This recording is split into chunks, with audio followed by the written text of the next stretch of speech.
Salam Mesra and good day to everyone. This is Michael Khan. The Movement Control Order, or MCO, first announced and enforced beginning 18th of March 2020, did not come smooth. Now, I'm not going to dwell on the many shortcomings which could be reasonably avoided from day one, otherwise it wouldn't have been extended today. Now, I'm going to move forward with how the second extension of the MCO can be better by proposing a Managed Movement Order, or MMO. Now, MMO is designed for the medium term because studies have shown that COVID-19 will linger on for months, if not years. Hence, we cannot afford to have MCO extension after extension based on the figures and what outsiders predict about us, forever living in the shadow of uncertainty. We need to do something constructive, something that we can do now. MMO is an approach for normalization through social management and can be applied to whatever period of time without affecting both health and economy.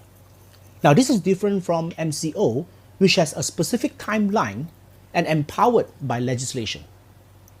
And by social management, don't misunderstand me, I'm not saying that we leave it to the general mentality and the whims and fancies on how we manage ourselves, but a more robust and empowered controlled condition that can sustain over long term. I'm trying to propose something equivalent to an autopilot, managed by systems behind the scene. Moving forward, I'm not going to delve in politics like I mentioned earlier, mentalities and corruptions and other dysfunctions. Otherwise, we will be stuck with the constraints and deprived of thinking forward and advance.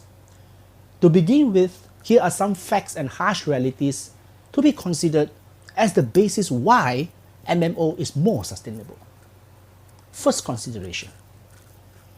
COVID-19 is going to stay, at least for a while. It will be even probably linger on for years to come. Take SARS for example. There is still no vaccine since its outbreak in 2002 and 2004. What promises do we have that COVID-19 will end soon? Second consideration. Now, although there is no vaccine at this point and researchers are still trying to figure out the virus, we have learned a great deal on how to manage the outbreak. 3 simple steps of PCID, or prevention and control of infectious diseases. Number 1, isolate the infected, and I would extend to even the suspected. Second step, preventive measures. That's good hygiene practices, sanitation, social distancing, PPE, and lots more. And third, testing. Testing and plenty of testings. Third point, COVID-19 virus is very patient. It could wait to infect the next person. It could stay on surfaces for days waiting for the next carrier. But economy do not have patience. It cannot wait. You can't just sit and wait for money to come, food on the table, medicine and healthcare in time before we die or go into sickness or acute sickness, and live on sun and fresh air. Point 4. The country's international reserves as at 31st March 2020 stands at USD 101.7 billion, a figure down from 103.4 billion in February, which is again lower than the January's figure at 104.2 February. Now, ladies and gentlemen, this is a worrying trend. As said earlier, the economy cannot wait and money don't fall from the sky. We need to have economic activities now to start the national wealth generation.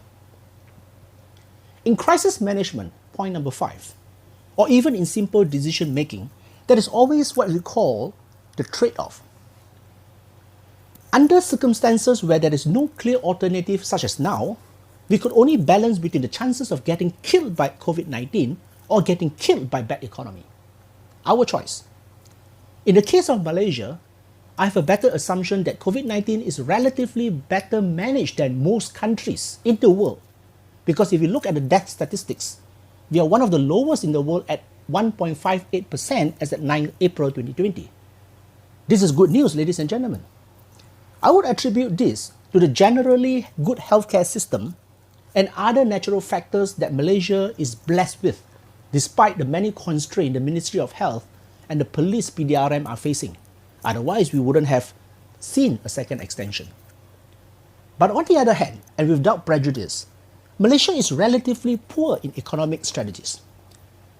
Now, this is not an empty talk or an accusation. Now, this is evidenced by the show of hand, or what we call a show hand full bet-like approach in the first Prihatin economic stimulus basket, leaving bones of a meager 10 billion ringgit when it comes to the second stimulus package Prihatin SME. And this is compared to the huge initial of 250 billion ringgit. And this was only after much pressure from the industries and chambers of commerce. This I would term as throwing money into the sea, trying to raise a dike against a storm. Do you think it is effective? Now, I can totally understand the importance of liquidity in economy targeted at the general population and fiscal policies targeted at the businesses. But this imbalance only shows how weak we are in understanding the concept of money breeds money, wealth building and productive currency. The SME as the wealth generator is totally ignored and abandoned. How unfortunate it is. It's typical of giving a fish rather than teaching people how to fish. And in this case, totally ignoring the need of breeding more fishes in a drying lake. Now, at this point, ladies and gentlemen, I'm not criticizing anyone, but reflecting on the harsh realities and how this must and can be better addressed via AMMO. In times of desperation, a person can and should rely on ourselves. Who do you think we should rely on if it's not ourselves? Everyone can play our part in a synchronized way, where the government is the enabler, the society and the industries are the drivers. Now, to address economic resuscitation, I've shared a 26 specific economic stimulus package for the SME on my Facebook platform on 29th of March 2020. Unfortunately, none of the Prihatin SME came near to this, as the 10 billion ringgit still revolves around subsidy for wages and salaries, which I, in my personal opinion, feel that is unsustainable for SME to survive. Point 6. The sixth consideration. It is also worthy to consider that MCO and MMO are totally different, but still in the same one aspect, which is enforcement. MMO is a relaxed but managed and not controlled version, and hence the punitive actions provided under the Prevention and Control of Infectious Disease Act 1988 will not apply. The concept is simple. We want to decentralize the power to prevent and control COVID-19 under PCID 1988 to the institutional entities, for example, the agencies, the companies, the factories, and other entities to manage COVID-19 if they want to operate to survive economically. They need to take charge, their social duty to contain COVID-19. This will entail other forms of so-called fine, so-called punitive action against these entities if they fail to comply. Can be such as suspending work, suspending permit or license to operate on the spot, etc. However, this approach without the legislative muscle needs to be carefully drawn up with the various agencies seated together for a concerted effort, especially in the later stages of monitoring and enforcement. Last but not least, the last consideration, but this is the most important of all, is the general mentality of Malaysians and Malaysian culture. Malaysia is often in a dilemma between strict policy enforcement and soft-hearted leadership, crying and pleading in sympathy, especially when the poor are being affected by enforcement. The poor and the marginalized population, let's say, being caught by the police and issued summonses for whatever violations, in this case the violation of MCO, cannot be given sympathetic reprieve, because this is exactly the segment of the society that COVID-19 targets. Don't get me wrong, listen on. Indeed, COVID-19 don't discriminate between skin colors and status quo. But the poorer the society is, the more susceptible they are because they simply can't afford preventive measures, such as the expensive face masks, sanitizers, and others. They even have to struggle to keep hungry stomachs full and barely have enough medicine to control common diseases. And in many cases, that's what I heard, unfortunately turned away by the clinics and hospital because COVID-19 cases are now given the priority. And listen to what I've said just now. When they are attacked by common illnesses, which means the immune system is weak, what do you think of the chances of COVID-19 attacking? See the vicious cycle? Again, ladies and gentlemen, by sharing the harsh realities earlier, is to serve as the important basis how MCO can be developed. Hence, based on the above circumstances, we need to adopt a more innovative and effective crisis management. Here are some ideas how Managed Movement Order, MMO, can be developed. Number 1, strengthen social system. First and foremost, to manage COVID-19 and the population, we need a calm, orderly, and reliable social system. When the citizens are restricted of their movement over a period of time, supplies of both essential, which is food, medicine, and hygiene supplies, and even those deemed not essential, such as broken piping, sewerage, burnt lightings, broken electric appliances, so on and so forth, needs to be assured. They cannot just sit and get stuck at home, wait and to be starved. Now, this sounds impossible, but we still see how many people actually escaped from their homes outside to beg for food. Pity, isn't it? Why? Because the directives are flip-flopping. I still recall how aids and donations are being banned from the NGO and other self-funded committees to centralize to the JKM and only to be lifted next, very soon after JKM either don't have manpower or facilities to distribute such aids. Let's strengthen the social system first to maintain order and prevent panic as much as possible. Point number 2, MMO. Government must be business as usual. Ensure that the government agencies are not taking MCO literally and stay at home doing nothing. Now, this is not an accusation. Let's listen on. Shortening operating hours, portals jamming up, unanswered hotlines, and etc. are some disastrous acts that could cripple the industry and economy. Of the many types of responses I gathered, trust me, this one is the most unbelievable response. Sorry, sir. We are trying our best to cope with your application because many of us are not working due to MCO. Not working? Guys, MCO is not a holiday. It's a movement control where work can still be executed wherever we are. But to be fair, the only reason I could blame is on the inadequacy of infrastructure and poor systems management. So I believe at this stage, coming almost to a month of MCO, this issue can be much better improved so that the industries can effectively be supported to keep our economy afloat. MMO point number 3, information integrity. The initial stage of MCO was a big mess, and it took some time before a little consistency was seen.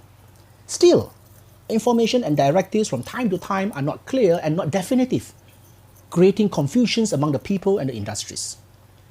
There must be a centralized communication point at the PMO, for example, at the Prime Minister's office, to ensure that all directives are properly vetted and priority assured. The last that we want to hear, or we don't want to hear at all, is all sorts of funny policies being issued, just because some leaders feel bored and wanted to say something and be seen. Ladies and gentlemen, this is a crisis, not a popularity competition. Support for the marginalized, number 4. It is quite shocking how this can be missed at the beginning. Some may think that I'm making wild and unreasonable accusation, but if everyone were to recall how Talian Kase was put in the line of suspension and news people violating the MCO in search of food and help, then you will find this is a serious situation that needs attention. Most of us are only thinking about the poor, but those marginalized, such as those living in the government housing facilities, such as PPR, the homes for the OKU, the abused, the orphanage, and the old folks, the women and children abuse segment, the registered families for aid in schools and universities, etc. Now, MMO should cater for this segment where aids can be better managed for consistency and sustainability.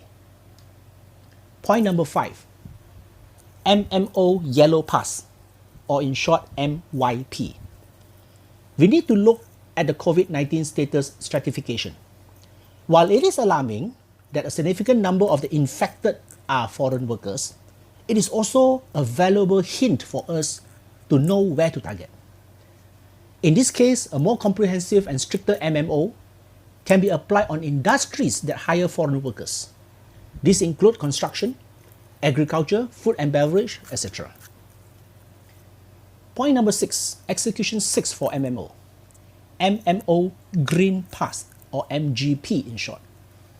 A MGP can be practiced to regulate movement for the essential sectors, permitted sector or industry that use more automation than labor, areas with a clean COVID-19 free record, and so on.